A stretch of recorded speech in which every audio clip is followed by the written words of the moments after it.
you come to a nightclub and It's not. it's a non-nightclub, it's a human meat processing factory. But I'll take you in here and tell you the whole backstory of the novel I'm writing for Nocturnal, so...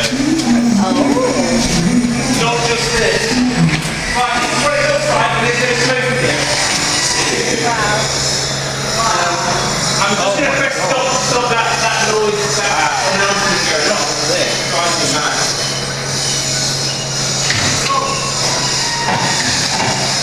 It used to be an old dairy farm of cows. And I saw it back here and they said, well, we're going to do one factory here. And I was like, no, we can do something much better than this. Yeah. Yeah, I see it being the dairy cow thing. Oh, hi. What? If you saw the behind the scenes bit of Slash, you could stop that woman from saying that, but I've managed to work out. It's quite funny, so yes. Alright.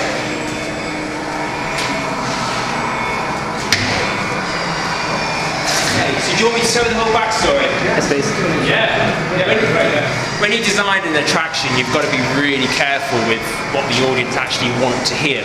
Now, when Jerry first recorded Nocturnal's soundtrack, it was 1:40 long.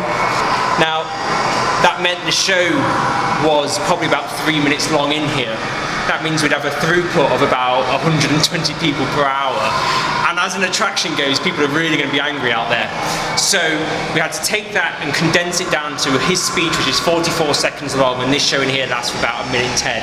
Depending on how busy it is out there, depends on how much fun my actors can have. So if it's quiet, my actors can have so much more fun in here with people beating on the cages, holding them in here, because they've got about a 3-minute tail on the end of this routine. If it's busy, then they can let people out quickly, press the button, and the lights in that room which you came through with Nocturnal change to blue, which tells the dispatch this show is now ready to have people come in. So Nocturnal Clan are vampires that have been around since prehistoric times. They've always been around, and they bred the human race as cattle to feed from, because they were just an stupid inferior species. Well, the problem is Neanderthal meat got mixed in with the human meat in the meat processing factories, and that just disgusted the vampires. So they said, we're going to close down the human meat processing factories, and we're going to open up, we're going to let them go organic. Free organic roaming humans around the world. Well, the problem is the Nocturnal and vampire clans, all of them didn't realise how randy the human species was, and they had sex and fart and went off and infested the whole face of the planet. So the vampires were kind of worried by this because they're losing control of their domain. So all the clans, the Dracula clan, the Nocturnal clan, the Midnight clan, decided they were going to start culling the humans. So they started wars. World War I, World War II, all the big wars in the world were started by the vampire clans. The plague was started by the vampire clans. By the Mad Doctor, he developed a plague to try and cool the human population. Well, when you do that sort of activity, you get noticed. And they were noticed by a vampire slayer called Van Helsing, who rose up and started slaughtering and slaying all the vampire clans as the human race fought back. Well, this didn't go down very well with the clans at all, so the Dracula clan wrote to the Nocturnal clan and said, we need to come to England for you to hide us. They never made it. The Dracula clan was slaughtered by Van Helsing. Van Helsing was a clever bloke because he knew he needed to create these propaganda diaries, so he hired Bram Stoker to write the book Dracula, to fool the rest of the human race, to say, these vampires need to be executed, we can't live like this. Unfortunately, the human race is so stupid they thought it was a fictional novel, and it all went quiet. The Nocturnal clan were terrified that the fact is that Van Helsing had rose so high that they went underground. They hid from the world, and they just hid away until the human race became so stupid and ignorant enough that they forgot the dangers that stalk them in the night. They forgot the beasts that roam in the darkness. That time's now when you've got films like Twilight and the Vampire Diaries, where you've got pretty sparkling romantic vampires bouncing around, and it's all wonderful. But the question I ask you guys is, would you ever have sex with a sheep or cow? You wouldn't. Why the hell would a vampire with a human? It's disgusting to them. So the Nocturnal clan knows it's time to rise. It's time to open up the meat processing factories. So they built a nightclub to trick people into the meat processing factories because they're so stupid. And that's it. Quick, smart, to the point. Well, when it comes to recording a routine, there's no way I could record that entire speech in a show to get people to know it. So what's important? Your core storyline aspects. Human meat processing factory, the vampire clan Nocturnal, what we call the nightclub Nocturnal. That branding is hit on people constantly, Nocturnal, Nocturnal, Nocturnal. Then Jerry says, bless him, Grandad Jerry, says Nocturnal clan is going to rise and eat you. And he also says in the speech about the awakening, and we're going to drain your blood, the Mad Doctor, and then we're going to harvest you, the Butcher. What I've tried to do with this terror attraction is show the terror designer world. You can have generic characters. You can have your zombies, you can have your Mad Doctor, and you can have your psychopath. But umbrella it. Put it under a logical idea. So in here we've got our hillbilly vampires, as the hillbilly horror goes. In there we've got our Mad Doctor, he's a Mad Doctor vampire. In there we've got our vampire elders that are waking up in the awakening room. So we get the zombies in there, but they're vampire elders waking up. And we've got the Butcher, who's a psychopath, Leatherface, homage to Leatherface with a chainsaw, but he's a vampire butcher. So it all makes sense, but we can also address all the generic ideas of horror and give the audience what they want in one umbrella that makes sense in a story and a horror movie that's got an A, nightclub, having a great time with the friends, a B, oh fuck I'm gonna die, to C, oh god there's a guy with a chainsaw. And that's it to Nocturnal. It's very flat, very plain, whereas Soul Seekers is very much more scripted, very much more detail that goes into it, and very, very, very deep with its storyline. And I did that attraction theatrical, so the audience, if you're an enthusiast, you can really learn about the storyline. There's a 40-minute video that goes along with that attraction that tells stories about all of it. And that's important because I need to address the enthusiasts as well as just the people coming who want to run away from a guy with a chainsaw. That's important to me. It's the same with Slasher. If people want to learn more about him, great. If you want to run away from a guy with a knife, great. And it's the same in here, and it's the same in Soul Seekers. I'm addressing everyone and not trying to make it too geeky and not trying to make it too non-geeky.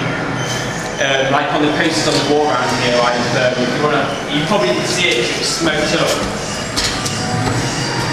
Still this fast turned on and everything.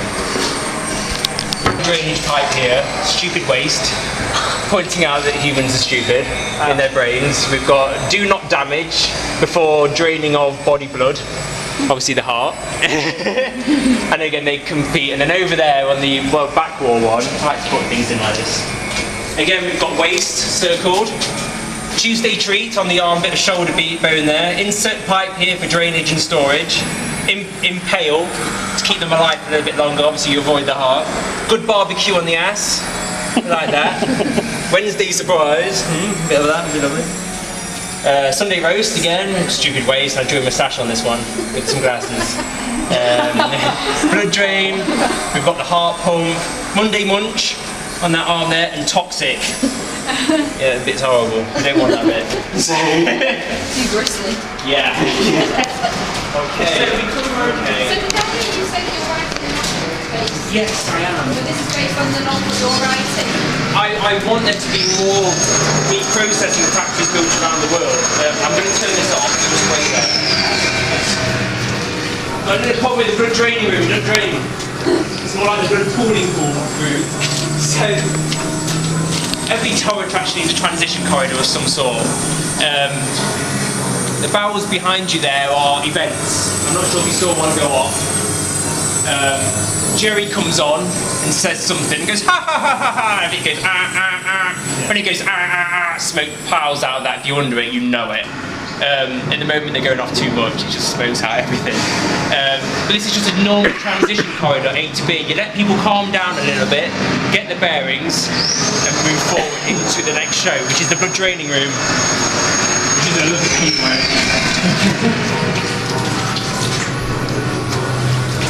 I'll turn the light on. Might work with it. It might work. It works. Segway, it's not the code. So this is the blood draining room. Changed it a little bit to a steel container. Puts up the ceilings on and everything. And the mad doctor's in here who works out the best way to extract blood from his victims. And the way it's designed is, I don't like in terror mazes how normally they block off the sight lines all the time. So you've got a great view through here, but use different windows.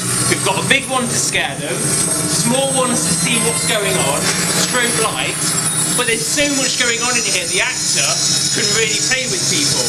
But he can also get in front of them again through the actor. If the group he wants to go through and scare them again. It gives the actors so much choice on how to use the space. If you've got someone in the group that's really scared and screaming, and then, oh, I'm glad I've got past him. They haven't, because he'll go through there and he'll get them again. I tell them to target and split up. So if you want to come round, follow me. We'll get out of this environment to be screaming.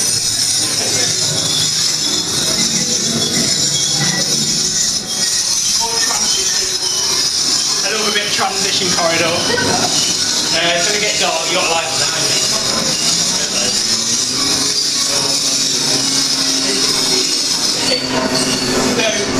No horror attraction can be complete without a pitch black corridor.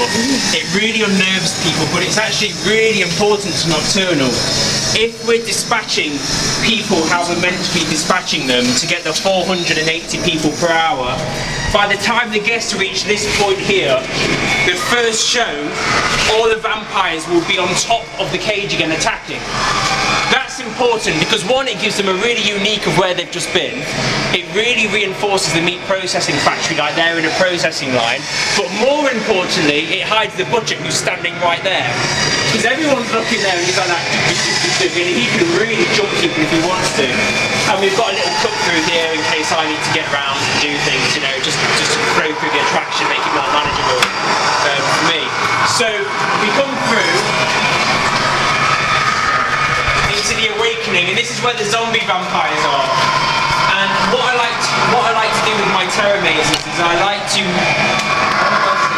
to make it linear to a certain extent, and then make it not linear. And that's really good because people get completely lost. And I'm more than happy for my actors to keep a group back there when it's all smoky and everything. I know it's really small in here, but when it was full of smoke and all the lights going off, you've got no idea where you could be walking around for ages. I'm more than happy for 4 groups to go past there and keep one group in here and just completely destroy them and just let them keep walking around and round and round and round. They've come here expecting terror. I will deliver that to them and they can do it. I tend not to take people out of my attractions that are freaking out a little bit, depending on how bad it is. If it gets really bad, the actors all have emergency stop buttons, which there's one on that corner over there. And that, when that's hit, that turns all the electrics off in the entire attraction. All the smoke stops, all the lights stop, everything stops. And that says to me, even in the nightclub, it all stops. I then know that something really bad has happened. And the only way I can turn this show back on is a key in my pocket to turn it to make sure what's happened and what's gone off. But I generally think people coming to these things, they expect it, they know it, and we can be a little bit different to the corporate theme parks because we're a farm park, it's independent. I can make mine a little bit more edgier than normal people who you would expect others because they've got families to consider and all these different things. So the awakening is the older vampires awakening up, and it's all very clinical, very white, and it's very different from the rest of the attraction. It's always good to shock people. Every corner so we've shocked them first in the cage with the show and the meat processing factory. They expect the butcher, the draining room, they expect that sort of stuff. By the time they reach there, they're happy with the attraction. I'm comfortable, I'm okay with it. They come into here and they go, this is different, this is new, I haven't seen this before, I'm nervy again. It was the same with Slasher, with that first show going into an abandoned barn. It's the same idea. You tell them it's a prison, and it's not. Soul Seekers is linear. That's all a hotel. We know what's going on in there. And then I change it back in the butcher's corridor again, so people are now used to the white light. Oh, it's great, great, great. And then you've got this guy, sort of thing, they're legging it out of there.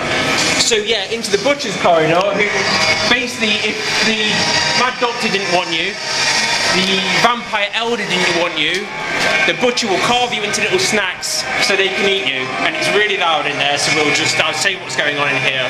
It's a startle scare, it's a chainsaw. I know it's a bit cliched, but people love it. They love chainsaws, they love it.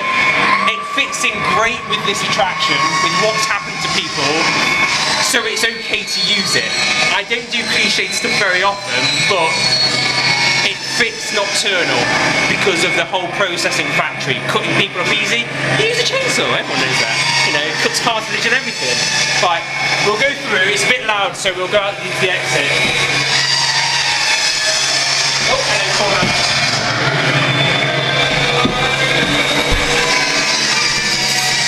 So we've got his sliding door here.